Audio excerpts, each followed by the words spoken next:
How's your prayer life? Just think about that for a minute. Really, how's your prayer life? Let me give you a scale to help you out, okay? So on this end of the scale, my prayer life is non-existent, absent. It's just not there, okay? And in the middle, my prayer life is dull. It's predictable. It's there, but it's flat. It's stale. And on this end of the scale, my prayer life is gutsy. It's fiery. It's real. It's desperate. Where would you say your prayer life is on that scale? Just think about that for a minute. And if you're watching with someone else, then share with them where you would say your prayer life is, or even feel free to comment on the chat boxes. I'd love to see you do that as well. There's no shame here. There's no guilt here. Just an honest question about where our prayer life is. I can honestly tell you that my prayer life has been at every point on that scale and probably all points in between. So we're going to kick off a brand new message series called Dangerous Prayers. And it's actually based off of this book by Craig Groeschel, the pastor of Life Church TV. And he talks about three prayers, three dangerous prayers. He talks about search me, break me, and send me. Let me tell you a little bit about what he says about these prayers. So just reading a little bit from his book. He says, I must warn you, these are not safe prayers. They're not benign or polite or tepid. You can't just memorize them in hopes of a warm, fuzzy moment with God.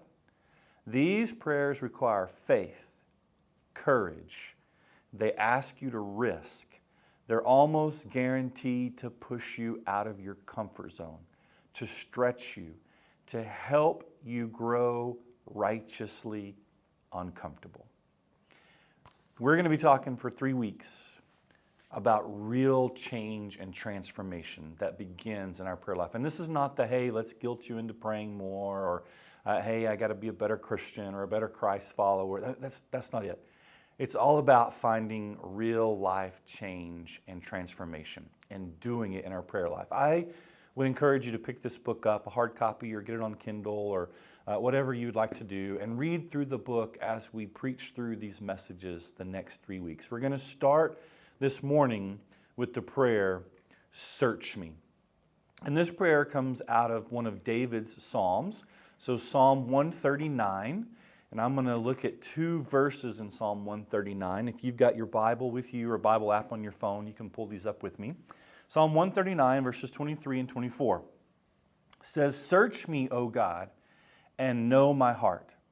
Try me and know my thoughts, and see if there be any grievous way in me, and lead me in the way everlasting. Search me. That's our first prayer. Search me, O God. Now, if we're going to do this, if we're going to really open ourselves up to this gutsy, vulnerable, desperate, real prayer, then there's a couple of things we have to look at when David prays these 2 verses. The first one is ask. We're going to have to ask God to search us. That word search there literally means to explore, to dig into, to probe, to bring to the surface. The whole Psalm 139, it's a great psalm, by the way. You should go back and study the whole Psalm of 139. But the first 18 verses, David's basically looking up. He's talking about God. He's connecting with God. He's looking up to God. And then in verses 19 through 22, he begins to look around. And specifically, he begins to look at the enemy that's around him, or the enemy that's surrounding him. And then very interestingly, in these last 2 verses, this prayer, he begins to look within, and more specifically, the enemy within. The enemy that lies within us, right? So often in our prayer life, or just in our life in general, it's, hey, if my spouse would do this or change this or be this, or if my boss would do this or change this or do this, or if my church would do this or change this or be this, then fill in the blank. David says, and this is why the prayer is so dangerous, God, show me. Okay, so we're asking God to show us. Think about an iceberg. Okay, now I know, I don't know where all of you are watching from, but most of you are probably from the Texas, West Texas area, so icebergs are something you've probably only seen on TV or pictures of. But think about an iceberg. The thing about an iceberg is that only like 10 to 15% of the iceberg is visible above the water. The rest of the iceberg, 85 to 90%, is below the surface of the water. It's invisible. You can't see it. And that's what David is asking. Hey, show me the things that are invisible, that aren't on the surface, that I can't see clearly, that I don't have self-awareness of, God. Search that part of me and show me that place or those places in my life. And tell me about an iceberg. About 11:30 p.m. on April 14th, 1912, after being at sail for 4 days, the Titanic, a lookout on the Titanic saw an iceberg and began to warn the crew of the Titanic. And they began to feverishly change the direction of the ship. The engines were reversed. The ship was turned sharply. It just grazed the iceberg, the top of the iceberg, and ice fell onto the deck of the ship. What they didn't know, thinking they had avoided direct collision, is that a 300-yard hole had been cut into the hull of the ship beneath the surface of the water, invisible, and in less than 3 hours, the Titanic sunk. By the way, to this day, I still think there was room on that door for Jack, but nonetheless, you can argue whatever you want to, all right? But the point is, it was something that happened below the surface, and that's what David is saying. Ask God to show us what's below the surface. God doesn't need our permission. He already knows our hearts. He wants us to know our hearts. He wants us to know what's beneath the surface. He says, search me, O God, know my heart. Try me and know my thoughts. God, search me and let me see the fears. What real fears do I have in my life? What anxious thoughts do I have in my life? Where are the prejudices in my life? Where are my hurts? Where are the places I haven't forgiven? Where are my hang-ups? Where are my habits that you want me to change, perhaps? God, show me. Search me. A few years back, I've been open with this with the church, but a few years back, I really started to see at the surface this anger that was in my life. And sometimes it would just turn into a full outrage, right? And I needed to get help to see what was below the surface. And so I began to search out, asked God to search me, began to go to some counseling, and through that, I began to see what was beneath the surface, the things that I couldn't see that was manifesting what was seen.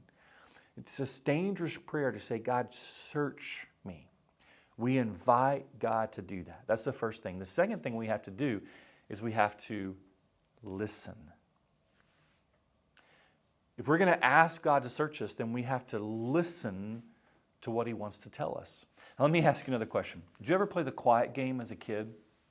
Like the game where you had to stay quiet for a certain length of time and then the person who was the most quietest won the game, right? Like, who created this game?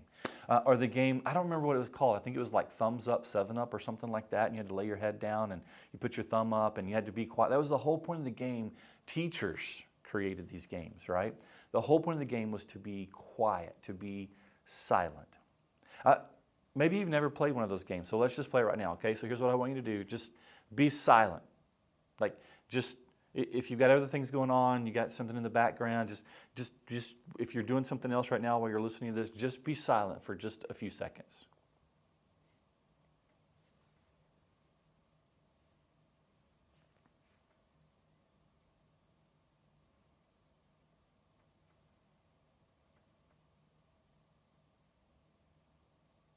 Oh my gosh, how long? Was that like 15 seconds, 20 seconds? I wasn't even timing, but that's so awkward, right? Like, we don't like silence. Listen to me.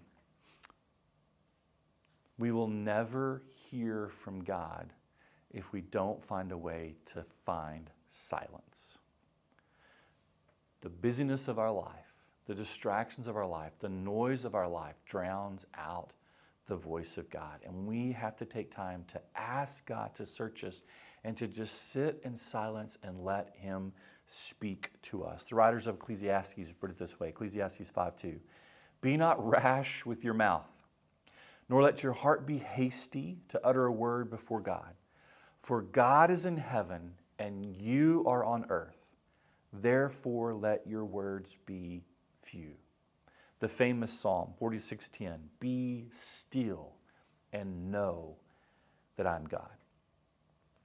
We find oftentimes in the scriptures where Jesus withdrew to a desolate place. That's what it says, a quiet place.